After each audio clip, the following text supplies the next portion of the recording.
अगर आप ये सारी चीज़ें कर रहे हो तो आपका यूजीसी नेट बिल्कुल भी क्लियर नहीं होने वाला, क्योंकि ये आपका कोई सिंपल एग्ज़ाम नहीं है। इंडिया का सेकंड टफेस्ट एग्ज़ाम माना जाता है, जिसमें कि आपको यहाँ पर 10 अलग अलग सब्जेक्ट की नॉलेज होनी चाहिए। आपको अगर मैम 10 कौन से सब्जेक्ट, वो भी मैं आपको बताऊंगी। Hello guys, welcome back to my YouTube channel EN learners. आई आप सब अच्छे होंगे।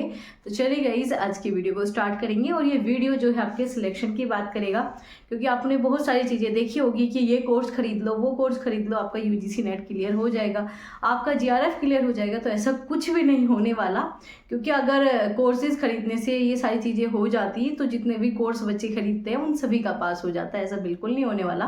तो आप सभी का ये एक ऐसा एग्ज़ाम है जिसमें कि अगर खुद से मेहनत नहीं कर रहे, अगर खुद को जो एनालाइज नहीं कर पा रहे, तो कुछ फ़ायदा नहीं है कोई कितना ही अच्छा आपको पढ़ाए या आप कितना ही महंगा कोर्स ले लो, उन चीज़ों से आपका ये यूजीसी नेट क्लियर नहीं होने वाला। तो चलिए थोड़े से इसके बैकग्राउंड में जाते हैं और किस प्रकार से आप क्लियर कर सकते हो। अपना सारा अनुभव मैं आपके साथ शेयर करने वाली हूँ। तो जल्दी से आप सभी इस वीडियो को शेयर कर दो उन सभी दोस्तों के साथ जो भी यूजीसी नेट के एग्ज़ाम को लेके बहुत ज़्यादा परेशान रहते कि हमारा क्लियर नहीं होता। तो आपको कंप्लीट जो है यहाँ पर मैं चीज़ें बताऊंगी कि आपको क्या गलती नहीं करनी चाहिए और आप क्या गलती कर रहे हो, वो सब मैं आपको बताने वाली हूँ। तो चलिए स्टार्ट करते हैं। अगर हम बात करें आपके यहाँ पर यूजीसी नेट, तो यूजीसी नेट जो आपका एक ऐसा एग्जाम है जिसमें आपके 2 पेपर होते हैं। आप कहोगे मैम पेपर तो 2 होते हैं, लेकिन होते तो एक ही साथ है। तो यहाँ पर आपको 10 अलग अलग सब्जेक्ट की नॉलेज पूछी जाती है। और यहाँ पर जो आपका पेपर आएगा जो कि 100 नंबर का आता है, उसमें आपकी नॉलेज पूछी जाएगी। ठीक है, आपके 100 क्वेश्चन आते हैं जो कि 200 नंबर का पेपर होता है। इसमें आपकी नॉलेज पूछी जाती है जो आपका पीजी का सब्जेक्ट है। तो ये तो आप बहुत अच्छे से कर भी लेते हो क्योंकि 2 साल आपने ये पढ़ा है, लेकिन सारी गलती यहाँ पे हो जाती है। और आज के टाइम पे अगर आप फर्स्ट पेपर अच्छे से नहीं कर रहे तो आपका यूजीसी नेट नहीं होता। कम से कम आपको इसमें 30 प्लस कम से कम और ज्यादा से ज्यादा आपको 40 प्लस करने पड़ेंगे GRF के लिए, क्योंकि अगर आपने इस बार की कट ऑफ देखी होगी, अगर आप इससे कम करते हो तो नेट भी नहीं होगा, अगर इससे कम स्कोर कर रहे हो तो नेट भी नहीं होगा। इस पेपर में आपको 70 प्लस का टारगेट लेके चलना है, कम से कम है ये। ठीक है, ज्यादा से आप इसमें मान के चलो 75 प्लस क्वेश्चन आप इसमें सही करोगे। अगर आपको इसी बार अपना GRF चाहिए, आप कहोगे मैम इतने क्यों जरूरी है, क्योंकि इस बार की अगर आपने मेरिट देखी होगी ना, इस बार का जो घपला देखा है एनटी का, मैं बिल्कुल नहीं कहती कि हाँ इतनी मेरिट जानी चाहिए, लेकिन जो आपका घपला था ना इस बार का, अगली बार और भी ज़्यादा जाएगा, इससे अगली बार और भी ज़्यादा जाएगा। ये एजुकेशन सिस्टम इतना खराब हो चुका है ना, जो मेहनत कर रहा है बच्चा, जो 2-2 बार पेपर दे रहा है, लीक करा रहे हैं, उसके बाद नंबर आपके कभी घटा रहे हैं कभी बढ़ा रहे हैं आंसर की में, इतनी सारी गलती। तो उस सब के ऊपर जो है आपको यहाँ पर पहले से अपना सेफ स्कोर लेके चलो, ताकि चाहे आपके 10 भी नंबर घट जाए तो आपका आराम से पास हो जाए। तो अगर हम बात करें, आपके पास यहाँ पर होता है 50 नंबर। ठीक है, 50 नंबर में आपको 10 अलग अलग सब्जेक्ट पढ़ने पड़ते हैं, पूरे 10 ही सब्जेक्ट है वो। ठीक है, चाहे आप टीचिंग एबिलिटीज की बात कर लो, आप रिसर्च की बात कर लो, आप हायर एजुकेशन की बात कर लो, मतलब जितने भी आपके 10 के 10 है, इन पे आपको फोकस करना ही पड़ेगा। और इन पे भी, और इन सब के लिए जो है ना तो कोर्स खरीदो, कुछ भी मत करो। सबसे पहले रोज का एक टारगेट सेट कर लो कि मुझे जो है ना रोज एक PYQ लगाना। आप कहोगे मैं मॉक टेस्ट लगा ले, नहीं जी, मॉक टेस्ट बिल्कुल नहीं लगाने। आपको क्या करने, PYQ लगाने और उसका एनालाइज करना है प्रॉपर कि हाँ मेरे इतने क्वेश्चन सही है। अगर आप सिर्फ PYQ लगा रहे हो तो भी कुछ नहीं होगा, PYQ लगाने के बाद एनालाइज करो, ये आपको करना पड़ेगा। और पेपर 1 के बिना ये तो हो ही नहीं सकता। अगर आप पेपर 1 में स्कोर करना चाहते हो तो PYQ के बिना बिल्कुल नहीं हो सकता। आप कुछ भी चीज खरीदो, कुछ फायदा नहीं है। आपको क्या करना है, रोज डेली एक PYQ लेना है और उसका एनालाइज करना है। अगर आप एनालाइज भी नहीं करोगे तो कुछ फायदा नहीं है। अगर आप ये चीज करोगे, प्लस आपका सिलेबस होना चाहिए कंप्लीट। आप कहोगे मैम पूरा सिलेबस नहीं होता, आप पूरा सिलेबस मत करो, आप 70% सिलेबस कर लो, क्योंकि 30% से ज्यादा ये आपको कराएगा। ये खुद ही आपके नोट्स बना देगा और आपके पास नोट्स होने चाहिए इन PYQ के भी। आपने जो PYQ लगाया, आपने जो कहीं पर भी टेस्ट लगाया, आपके पास उसके नोट्स होने चाहिए। और कुछ आपके पास इसमें ऐसे यूनिट है ना जिसमें आप फ्री में नंबर ले सकते हो। ठीक है, सच में वो फ्री के नंबर है, जैसे कि आपका यहाँ पर होगी टीचिंग, ठीक है, या फिर आपका रिसर्च, क्योंकि आपको कहीं ना कहीं पेपर 2 में भी देखने को मिलता है। और जो स्टूडेंट एमएड वाले हैं उनका तो बिल्कुल ये है ही सेम। तो अगर मान के चलो कुछ ऐसे यूनिट है, यहाँ से 3 या 2 यूनिट तो ऐसे मान के चलो जो आपको इसमें भी है, तो आपके पास कुल मिलाकर कह सकते हो कि 8 सब्जेक्ट आपके यहाँ पर है और आपका एक सब्जेक्ट वो है। इसके लिए भी PYQ जितने भी हुए हैं, ज्यादा ओल्ड पे मत जाना, आप 2010 पे चले जाओ, नहीं, कम से कम आप इसमें 2016 तक के कर लेना। ठीक है, इतने तक कर लेना, इससे पहले का तो मतलब ही नहीं है। आप 216 भी नहीं, आपका 2016 भी नहीं, 2018 तक कर लो बस, इस तक कर लो, 2024 से लेकर 2018 तक। लेकिन हर एक क्वेश्चन का आपको पता होना चाहिए, अगर ये आंसर है तो क्यों है।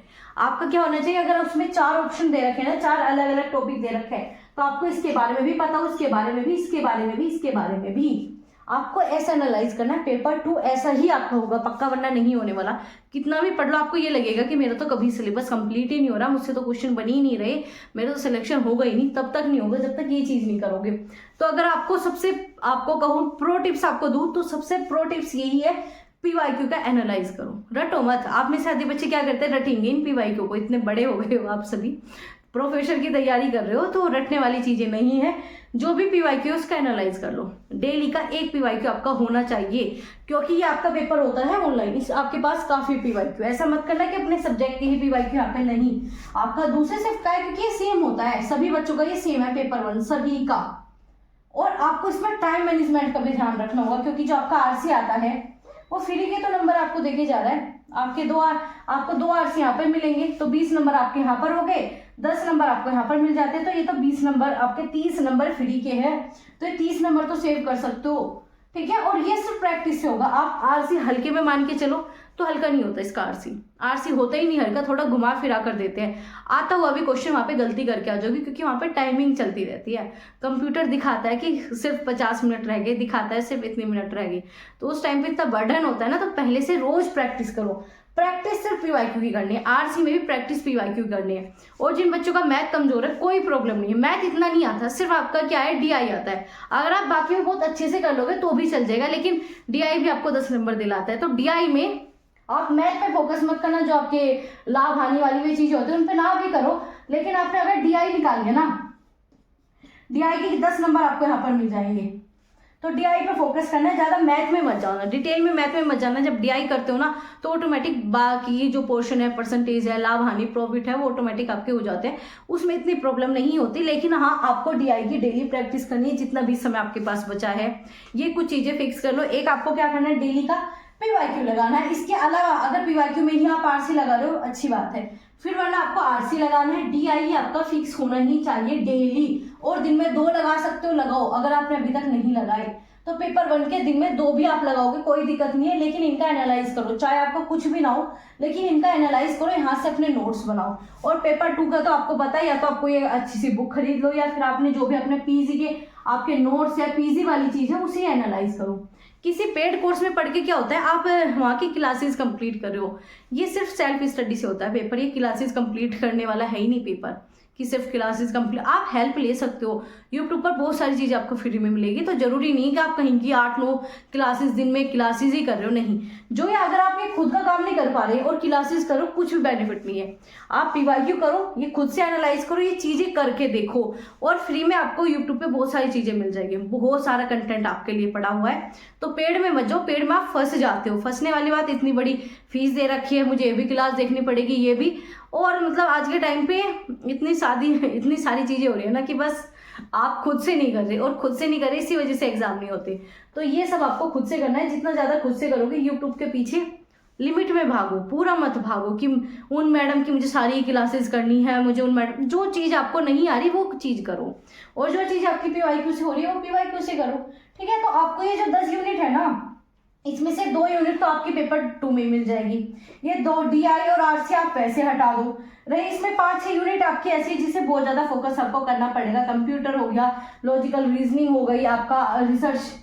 तो इसमें कुछ ऐसी यूनिट है, 5-6 यूनिट है, उन्हें बहुत अच्छे से कर लो। ठीक है, प्लस आपका ये सिलेबस आपका होना चाहिए, बिना सिलेबस के नहीं जाना, बिना सिलेबस पूरा करे नहीं जाना। अगर आपका 70% सिलेबस कंप्लीट है, बहुत अच्छी बात है।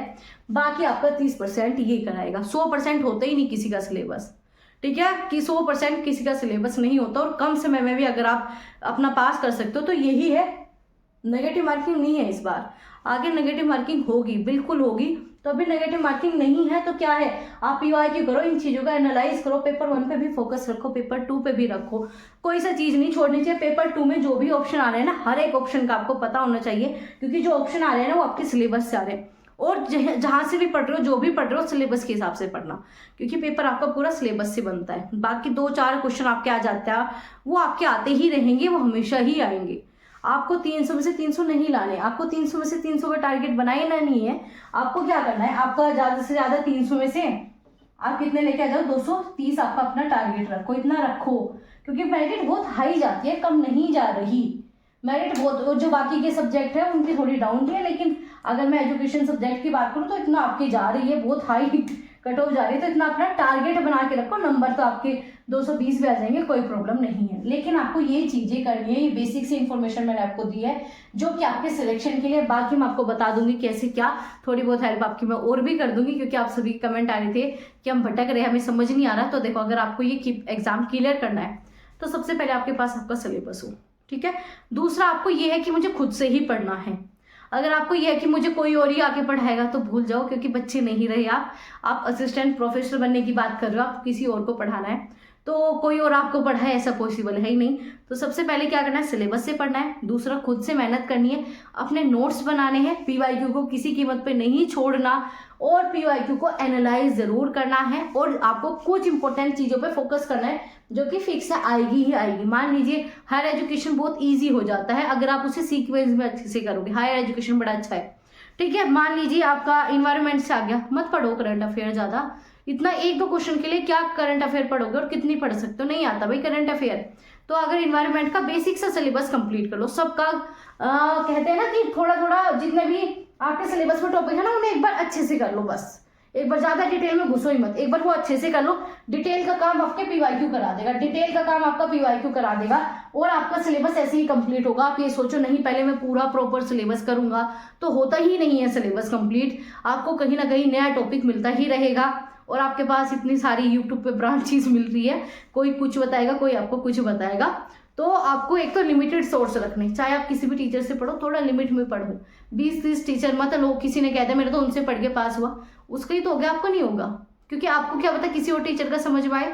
और मेरे साथ भी ऐसा हुआ है, तो बिल्कुल ये मत मान के चलो कि नहीं सिर्फ उन्हीं टीचर का पढ़ना है, उसने कह दिया उसका पास हो गया, नहीं, बिल्कुल नहीं होता।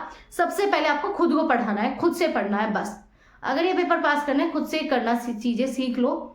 यूट्यूब या किसी टीचर के ऊपर पूरा रहो ही ना भरोसे, सिर्फ वहां से कुछ टॉपिक कर लिया, बस इतना रखो। वहाँ पे ज़्यादा ये मत सोचो कि नहीं मुझे तो सारी उनकी क्लासेस करनी, सारी क्लासेस आपके काम की है नहीं, आपके काम की वही क्लासेस है जो आपसे नहीं बन रहा, ठीक है। आप कोई 1-2 मैराथन से कंप्लीट कर लो, आपका थोड़ा सा सिलेबस हो जाएगा, और वहाँ से ही पढ़ो जो आपको सिलेबस से पढ़ा रहे हैं, सिलेबस से ही आपको पढ़ना है। सिलेबस से पढ़ोगे तो 20% तैयारी ऐसी हो जाएगी, ठीक है। सिर्फ सिलेबस भी पढ़ लोगे 20% आपकी तैयारी है। अगर आपको सिलेबस ही नहीं पता, कोई भी आपको कुछ भी पढ़ा रहे हो और आप कुछ भी पढ़ते जा रहे हो, तो कुछ बेनिफिट नहीं है। चीज़ें वो पढ़ो जो आपके एग्जाम में आएगी और जो आपको एग्जाम क्लियर कराएगी। तो ये मेरी कुछ आपको एडवाइस थी, कुछ सुझाव मान सकते हो, क्योंकि अगर इस एग्जाम को क्लियर करना है ये चीज़ें आपको फॉलो ही करनी पड़ेगी, वरना फिर आगे देते रहो। बहुत से ऐसे स्टूडेंट है 4 बार दे लिया, 5 बार दे लिया, 10 बार भी दे देंगे, लेकिन नहीं निकलता। तो क्यों नहीं निकलता? क्योंकि उन्हें निकालने का एक तो दूसरे के ऊपर डिपेंड हो जाते हैं, मैं ये नहीं करूँगा, मैं वो नहीं करूँगा। जो चीज़ें आपको करनी ही पड़ेगी, और इस पेपर को निकालने का सबसे बेस्ट तरीका है जो मैंने आपको बताई, यही है, इसी से निकाल सकते हो। बिल्कुल रियल मैंने आपको एक्सपीरियंस शेयर किया है। बाकी जो भी स्टूडेंट या बाकी जिन भी लोगों ने इस एग्जाम को निकाला है, मैंने उनका भी आपको एक्सपीरियंस शेयर किया है। जिन्होंने जीआरएफ नेट 4-5 बार भी निकाल चुके हैं, तो उन्होंने ही मुझे ये सारी चीज़ें बताई है। और बहुत से ऐसे स्टूडेंट हैं जो बताते रहते हैं मैम ऐसे किया, हमने ऐसे किया। तो कंप्लीट इन्फॉर्मेशन मैंने आपको दे दी। बाकी इसके अलावा मैं आपको आगे बताती रहूँगी कैसे आप पेपर 2 पे ध्यान दे सकते हो, पेपर 1 पे। आप मुझे कमेंट कर देना। ये अभी आपके लिए एक छोटी सी वीडियो थी, क्योंकि आपके काफ़ी कमेंट आ रहे थे कि समझ में नहीं आ रहा कैसे करें। तो ये अभी लास्ट टाइम पे इतना ज़रूर कर लो, वरना फिर भटकते रहोगे। बस यूट्यूब के जो है आप क्लासेस ही करोगे, कभी ये पढ़ रहे हो कभी वो पढ़ रहे हो, कुछ नहीं होने वाला। ऐसे जो चीज़ें बताई है किसी कीमत पे आपको ये छोड़नी ही नहीं है। तो चलिए मिलेंगे आपसे ऐसे इंफॉर्मेटिव वीडियोस के साथ। तब तक आप इस वीडियो को शेयर कर दीजिए उन सभी दोस्तों के साथ जिन्हें अपना UGC NET, PhD entrance test, JRF जिन्हें भी क्लियर करना है उनके साथ शेयर कर दीजिए। आप में से कोई नया हो चैनल पर तो आप सभी सब्सक्राइब कर लेना, बेल आइकन ऑन रखना ताकि आपको सारी अपडेट समय पर मिल सके।